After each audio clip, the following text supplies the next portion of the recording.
DNC தமிழர்களுக்கு வணக்கம். நான் சாய்நாத்.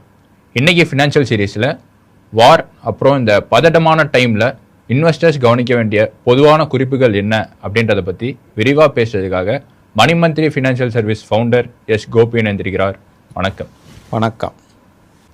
ஓகே, இப்போ என்ன கரண்ட் சுச்சுவேஷன் என்ன நடந்துட்டுருக்கு? இப்போ இந்த வாருங்கிறது இன்வெஸ்டர் எப்படி பார்க்கணுன்னா, இப்போ வார் நடந்துகிட்ருக்கு. இப்போ யூஎஸ் ஈரான்,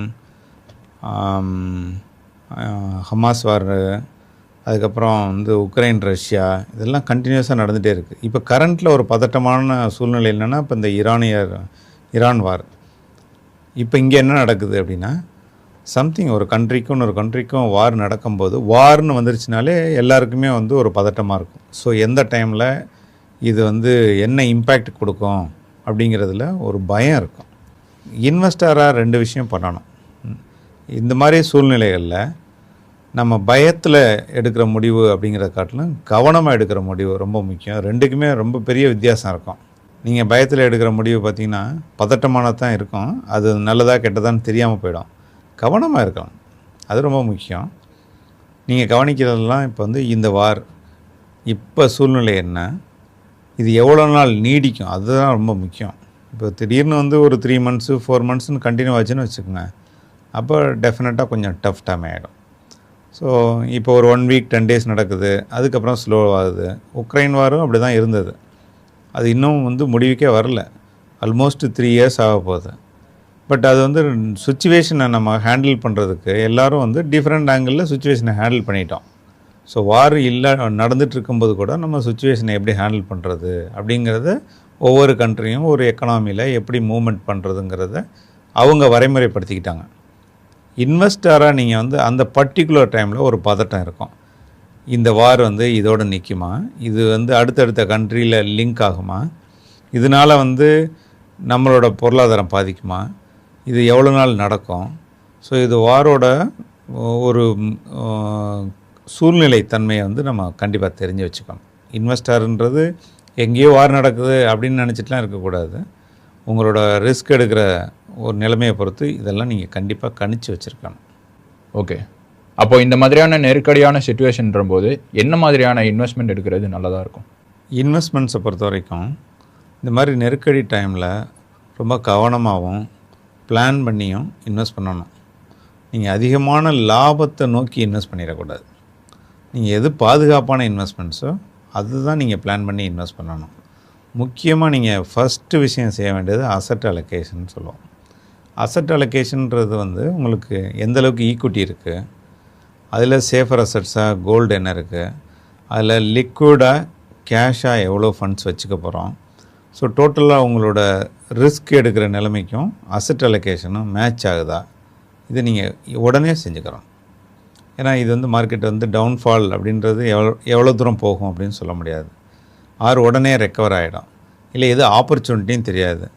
ஃபஸ்ட்டு நீங்கள் செய்ய வேண்டியது உங்களோட அசட் அலோகேஷன் கரெக்டாக இருக்கான்னு செக் பண்ணிக்கோங்க. ரெண்டாவது, உங்களோட இன்வெஸ்ட்மெண்ட்ஸ் ஒரு ஆப்பர்ச்சுனிட்டியாக நீங்கள் இன்வெஸ்ட் பண்ணலாம். அதில் சேஃபர் இன்ஸ்ட்ருமெண்ட்டில் தான் இன்வெஸ்ட் பண்ணணும். சேஃபர் இன்ஸ்ட்ருமெண்ட்னால் இப்போ கோல்டு ஒரு safer instrument across the global. அதுக்கப்புறம் கவர்மெண்ட் பாண்ட்ஸ், அதெல்லாம் ரொம்ப ஸ்ட்ராங்காக உங்களுக்கு சேஃபரான இன்ஸ்ட்ருமெண்ட்டு. ரொம்ப ரேட்டட் டெபாசிட்ஸ், அதாவது டெபாசிட்ஸ்லேயே நிறைய டெபாசிட்ஸ் இருக்குது. அதில் எது நல்ல ஹைலி ரேட்டடோ அது மாதிரி இன்ஸ்ட்ருமெண்ட்டை நீங்கள் இன்வெஸ்ட் பண்ணுறது பெட்டராக இருக்கும். உங்கள் இன்வெஸ்ட்மெண்ட்ஸை ஸ்ப்ளிட் பண்ணி தான் இன்வெஸ்ட் பண்ணணும். அதுவும் நீங்கள் முக்கியமாக கவனிக்கலாம். நீங்கள் சடனாக ஒரு 100 உங்களோட இன்வெஸ்ட்மெண்ட்ஸ் ஒரு 1 lakh இருக்குது அப்படின்னு நினச்சிக்கோங்க. அதை நீங்கள் உடனே இன்வெஸ்ட் பண்ணணுமானா ஃபஸ்ட்டு ஒரு 30, அதுக்கப்புறம் ஒரு 30, அதுக்கப்புறம் ஒரு 10 இந்த மாதிரி ஸ்ப்ளிட் பண்ணி ஒவ்வொரு டைமையும் நீங்கள் வேல்யூ பண்ணி இன்வெஸ்ட் பண்ணணும். எஸ்ஐபி நார்மலாக பண்ணுறாங்க. எஸ்ஐபி நீங்கள் தாராளமாக பண்ணலாம்.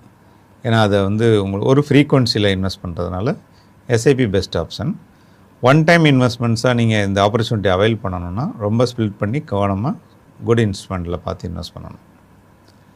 இது இல்லாமல் நீங்கள் கவனிக்க வேண்டியது பார்த்திங்கன்னா, முக்கியமாக ஸ்டாக்ஸ் வாங்குகிறாங்க. ஸ்டாக்ஸில் நல்ல ப்ராஃபிட்டபிள் கம்பெனி எதுன்னு பார்க்கணும். ஸோ அதில் ஸ்டேபிளாக அவங்களோட பேலன்ஸ் ஷீட் இருக்கான்னு பார்க்கணும். ஸோ இதெல்லாம் ஸ்டாக்ஸுக்கு நீங்கள் கவனிக்க வேண்டியது. ரொம்ப லாங் டேர்மில் ப்ராஃபிட் வருது. இப்போ கரண்ட்டாக வந்து பேசிக் நெசசிட்டி அப்படிங்கிறதுல வந்து சில கம்பெனிஸ் இருக்கும்.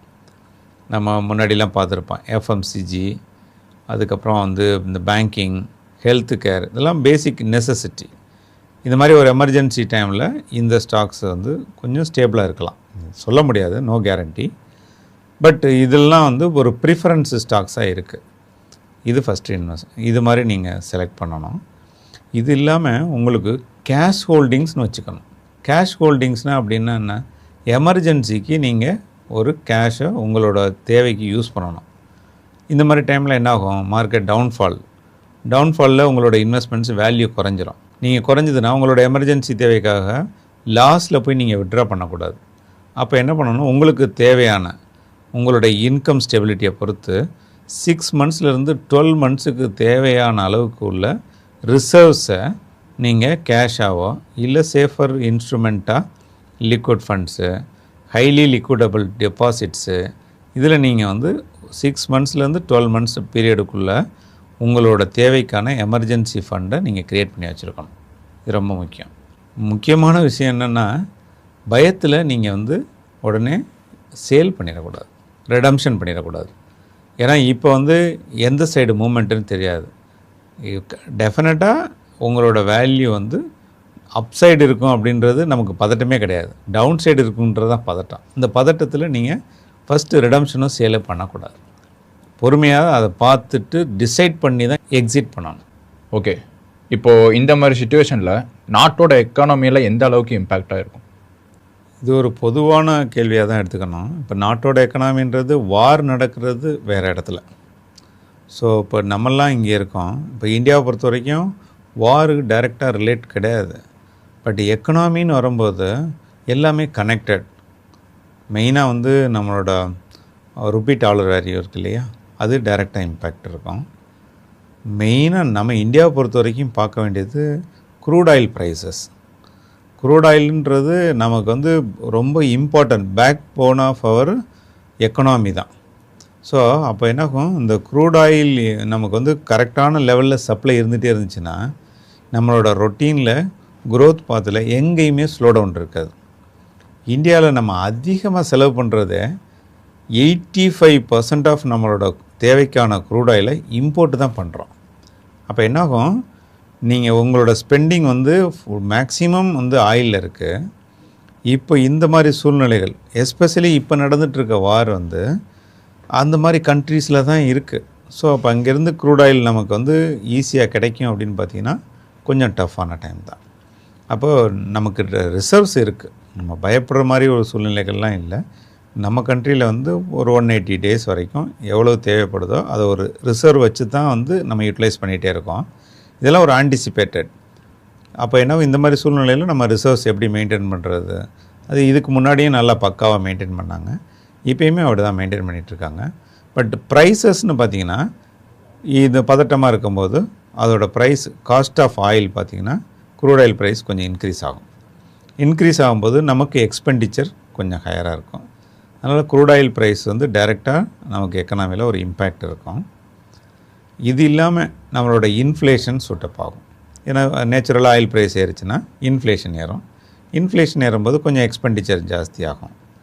அதுக்கப்புறம் ஸ்டாக் மார்க்கெட் அது கொஞ்சம் வாலட்டிலிட்டி இருக்கும், கண்டிப்பாகவே இருக்கும். ஸோ இந்த மாதிரி சூழ்நிலைகள் தான் நம்மளோட டைரெக்டாக எக்கனாமியில் பாதிக்கும். முக்கியமாக ஒரு விஷயம் நீங்கள் இதில் தெரிஞ்சுக்கணும். இந்த குளோபல் இம்பேக்டில் வந்து சப்ளை செயின் இம்பேக்ட்னு சொல்லுவாங்க. சப்ளை செயின்னா என்ன, நீங்கள் உங்களோட இம்போர்ட் அண்ட் எக்ஸ்போர்ட்ஸ், இன்றைக்கி கண்ட்ரிஸ் நம்மலாம் வந்து ரொம்பவே டிபெண்டபிலிட்டி இம்போர்ட் அண்ட் எக்ஸ்போர்ட்ஸ்.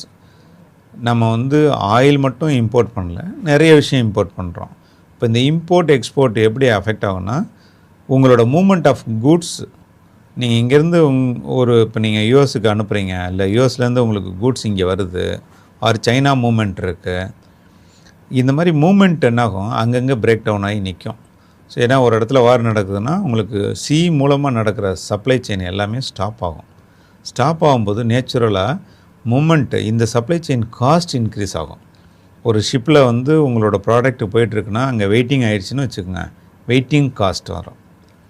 நார்மலாக இந்த மாதிரி டைமில் ஷிப்பு மூமெண்ட்டு வச்சுருந்தாங்கனாலே அவங்களோட நேச்சுரலாக காஸ்ட் இன்க்ரீஸ் ஆகும். Plus delay cost. ஸோ உங்களுக்கு வந்து சேர்கிறதுக்கு வேறு ரூட்டில் வராங்கன்னா அதுக்குள்ளே காஸ்ட் எக்ஸ்ட்ரா வரும். ஸோ இதெல்லாம் தான் அவங்களுக்கு முக்கியமாக எக்கனாமியில் இம்பேக்டாக இருக்கும். சப்ளை செயின் ரொம்ப இம்பேக்ட் பண்ணும். ஓகே, இந்த மாதிரியான சுச்சுவேஷன் இதுக்கு முன்னாடி எப்படி இருந்தது? வார் அப்படிங்கிற சுச்சுவேஷன் வந்து இன்றைக்கி இம்பேக்ட்ன்றது கிடையாது. இதெல்லாம் ஒரு ரொட்டீன் லைஃப்பில் நீங்கள் லாங் டர்மாக பார்த்தீங்கன்னா ரொட்டீன் லைஃப்பில் அங்கங்கே இது நடந்துகிட்டே தான் இருக்கும். இது வந்து வார் வந்து இன்னைக்கு மட்டும் அந்த வார் கிடையாது. இதுக்கு முன்னாடி இப்போ நடந்துகிட்ருக்கிறது ஈரான் வார்னு வச்சுக்கோங்க. இதுக்கு முன்னாடி உக்ரைன், அதுக்கு முன்னாடி இப்போது நமக்கு வந்து இந்த புல்வாமா இதெல்லாம் பார்டர் ப்ராப்ளமாக இருந்தது. இந்தியா பாகிஸ்தானுக்கு வார் சுச்சுவேஷனாக வரல, பட் டென்ஷன் இருந்தது. எல்லாம் பார்டர் டென்ஷனு, வாரு. இது இல்லாமல் உங்களுக்கு வெறும் வார் மட்டும் இம்பேக்ட் பண்ணல. நமக்கு வந்து கோவிட் மாதிரி சுச்சுவேஷன்ஸு, அதுக்கப்புறம் வந்து .com பபிள்ஸு, அதுக்கப்புறம் financial crisis, China economy slow down. நீங்கள் எடுத்துட்டிங்கன்னா ஒரு 40 இயர்ஸில் கிட்டத்தட்ட ஒரு 18-19 மேஜர் இம்பேக்ட்லாம் வந்திருக்கு. அதெல்லாம் ஒரு மேஜர் இம்பேக்ட்ஸு. ஒன்றும் வந்து ஒரு 30%லேருந்து 45% வரைக்கும் டைரெக்டாக ஒரு நம்மளோட மார்க்கெட்டில் இம்பேக்ட் பண்ணும். அப்படின்னா அவ்வளோ பெரிய விஷயமாக நடந்தது தான். 30% டவுன், உங்களோட இன்வெஸ்ட்மெண்ட்ஸு டைரெக்டாக ஒரு 30% டவுன் ஆச்சுன்னா எவ்வளோ பெரிய இம்பேக்டாக இருக்கும். அது மாதிரி லாஸ்ட் ஒரு 40 இயர்ஸ் ரெக்கார்டு எடுத்துட்டிங்கன்னா மோர் தென் 20 ஈவெண்ட் நடந்திருக்கு. ஒவ்வொரு ஈவெண்ட்லேயுமே வந்து மார்க்கெட் டவுன்ஃபால் ஆகும், திருப்பி அது ஆட்டோமேட்டிக்காக ரெக்கவர் ஆகும். வார் நடக்கும், அது ஆட்டோமேட்டிக்காக ரெக்கவர் ஆகும். ஒரு எமர்ஜென்சி டைம், அது ஆட்டோமேட்டிக்காக ரெக்கவர் ஆகும். இதை கடந்து போகும். அதனால் என்னாகுன்னா இப்போ நம்ம வந்து ரொம்ப பேனிக் ஆக வேண்டியது கிடையாது. இது வந்து பேனிக் டைம்லாம் கிடையாது, இது நம்மளோட வாரே கிடையாது. பட் இப்போ நீங்கள் என்ன பண்ணணும்னா கவனமாக இருக்கணும், அவ்வளோதான். உங்கள் இன்வெஸ்ட்மெண்ட்ஸை எப்படி பண்ணணும் அப்படிங்கிறதுல கவனமாக இருக்கணும். இந்த லாஸ்ட்டு 40 இயர்ஸு நீங்கள் வந்து ஒரு சென்செக்ஸ் மூமெண்ட் எடுத்து பார்த்தீங்கன்னா எல்லா அப்ஸ் அண்ட் டவுனையும் தாண்டி கிட்டத்தட்ட 14% ரிட்டர்ன் சிஏஜிஆர் கொடுத்துருக்கு. அப்படின்னா என்ன, ஆனுவலாக ஒரு 14% க்ரோ ஆகி வளர்ந்து வந்திருக்கு. ஸோ அப்படி தான் வருது. ஸோ இன்றைக்கி சூழ்நிலைகளில் நம்ம ஒரு ஆப்பர்ச்சுனிட்டியாக பார்த்து இன்வெஸ்ட்டும் பண்ணலாம். அது யாருன்னா உங்களோட லாங் டேர்ம் இன்வெஸ்ட்மெண்ட்ஸை ஆப்பர்ச்சுனிட்டியாக பார்த்து இன்வெஸ்ட் பண்ணலாம். உங்களோட ஷார்ட் டேர்ம் ரிஸ்க் எடுக்கிற உங்களோட சூழ்நிலை கம்மியாக இருந்துச்சுன்னா கவனமாக பார்த்து அசெட் அலோகேஷன் பண்ணி உங்களுக்கு எது பெஸ்ட் ஆப்ஷனோ அதை யூட்டிலைஸ் பண்ணலாம். இதில் பேனிக் ஆகிற அளவுக்குன்னா நீங்கள் பேனிக்னு எடுத்துக்கக்கூடாது. இது வந்து ஒரு அவேர்னஸ், உங்களோட இன்வெஸ்ட்மெண்ட்டை ஒரு கவனமாக நீங்கள் இன்வெஸ்ட் பண்ணலாம்.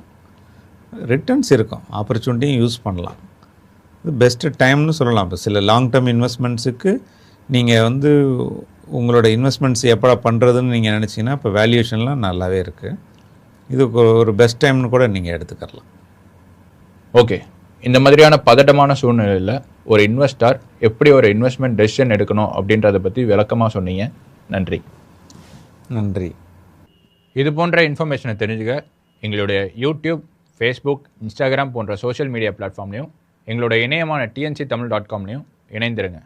நான் சாய்நாத்.